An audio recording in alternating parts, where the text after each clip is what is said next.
छात्र छात्राओं, मैं संतोष पांडे आज आपको पुनः बायोलॉजी में जैव प्रक्रम में जो विभिन्न प्रकार के प्रक्रम थे उन्हें बताने के बाद आज आगे आपको पोषण के बारे में बताएंगे। तो हेडिंग डालेंगे आप लोग सबसे पहले पोषण। पोषण क्या है? जीवों द्वारा भोजन या पोषक तत्वों को प्राप्त करने की क्रिया को पोषण कहते हैं और सभी जीवधारियों को अपने जैविक क्रियाओं के संचालन के लिए पोषण की आवश्यकता पड़ती है। जो कुछ भी वह ऊर्जा प्राप्ति के लिए ग्रहण करते हैं उसे हम पोषण कहते हैं। जो कुछ भी आप ग्रहण करते हो, जल, खाद्य पदार्थ, जो कुछ भी है, सब पोषक पदार्थों के श्रेणी में आते हैं और इनको ग्रहण करना ही पोषण कहलाता है। फिर अगली हेडिंग आपकी पोषण की आवश्यकता। जीवधारियों को पोषण की आवश्यकता क्यों होती है? इसमें सबसे पहली हेडिंग है ऊर्जा के स्रोत के रूप में या ऊर्जा के आवश्यकताओं की पूर्ति के लिए सभी जीवधारी पोषण करते हैं। कोई भी जीवधारी सो रहा हो, उठ रहा हो, बैठ रहा हो, चल रहा हो, कोई भी कार्य कर रहा हो, उस समय उसके शरीर में ऊर्जा की खपत होती है और ऊर्जा का निर्माण सिर्फ पोषक पदार्थों के द्वारा होता है। इसीलिए हमें पोषण की आवश्यकता होती है जिससे हमारे शरीर को ऊर्जा मिलती रहे। दूसरी है जीव शरीर जन्म लेने के बाद अपने आकार में वृद्धि करता है और उस वृद्धि में उसके शरीर में विभिन्न प्रकार की कोशिकाओं का निर्माण होता है। उन कोशिकाओं के निर्माण के लिए आवश्यक पदार्थों की आपूर्ति के लिए जीव को पोषण आवश्यक रूप से करना पड़ता है। इसीलिए शारीरिक वृद्धि में भी पोषण की आवश्यकता होती है। अगला है शरीर में टूटी फूटी कोशिकाओं की मरम्मत में। सभी जीवधारी जो जन्म लिए हैं, नाना प्रकार की गतिविधियों के द्वारा उनके शरीर में विभिन्न प्रकार के चोटें लग जाती हैं, घाव बन जाते हैं। इन घावों या चोटों की आपूर्ति कोशिकाओं के भरने से होती है, जिनके लिए नई कोशिकाओं का निर्माण होना अति आवश्यक होता है। नई कोशिकाओं के निर्माण के लिए पोषक पदार्थों की आवश्यकता होती है या ऐसे पदार्थों की आवश्यकता होती है जो उनके कंपोनेंट्स होते हैं, अवयव होते हैं, जिनसे मिलकर के वे अंग बने होते हैं। सामान्य रूप से कोशिकाएं होती हैं। कोशिकाओं के निर्माण के लिए हमें विभिन्न प्रकार के पोषक पदार्थ जैसे कार्बोहाइड्रेट, प्रोटीन, फैट इत्यादि का आवश्यक रूप से ग्रहण करना पड़ता है और इसीलिए शरीर में टूटी फूटी कोशिकाओं की मरम्मत के लिए भी पोषण की आवश्यकता होती है।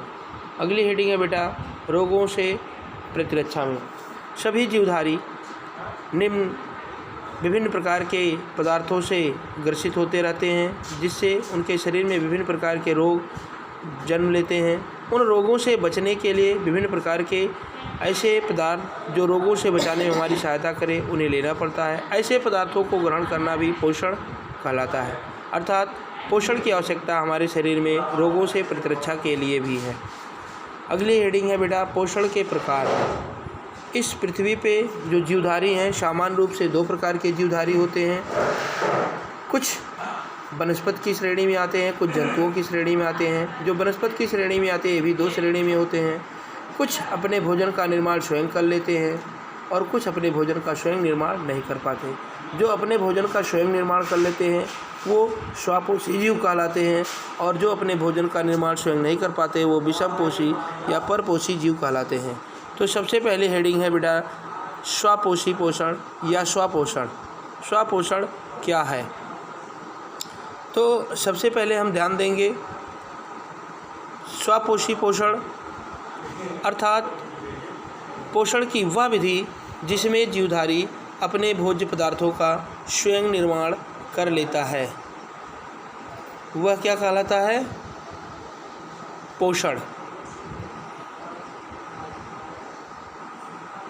अब जीव अपने पोषक पदार्थों का स्वयं निर्माण कैसे करते हैं? जो हरे पेड़ पौधे होते हैं उनमें पर्णहरिम पाया जाता है और अपने पर्णहरिम की सहायता से जड़ों के द्वारा जल व अकार्बनिक पदार्थों का अवशोषण करते हैं, वातावरण से कार्बन डाइऑक्साइड प्राप्त करते हैं और सूर्य का प्रकाश प्राप्त करते हैं और इन सब की उपस्थिति में वो अपने लिए पोषक पदार्थों अर्थात कार्बोहाइड्रेट या ग्लूकोज का संश्लेषण कर लेते हैं। इस क्रिया में ये सूर्य की प्रकाशिक ऊर्जा को रासायनिक ऊर्जा के रूप में अथवा ग्लूकोज अणुओं के अंदर स्थिरीकरण करते हैं। इसी क्रिया को हम बेटा प्रकाश संश्लेषण कहते हैं। यह क्रिया केवल पौधों के हरे भागों व हरी पत्तियों में होता है, अर्थात सभी हरे पेड़ पौधे अपने भोजन का स्वयं निर्माण कर लेते हैं। हम विभिन्न चीज़ों को अंडरलाइन कर दे रहे हैं, उसे आप लोग अंडरलाइन करके या हाईलाइट करके ही पढ़ेंगे हेडिंग्स के रूप में, ये ज़्यादा बेटर होगा।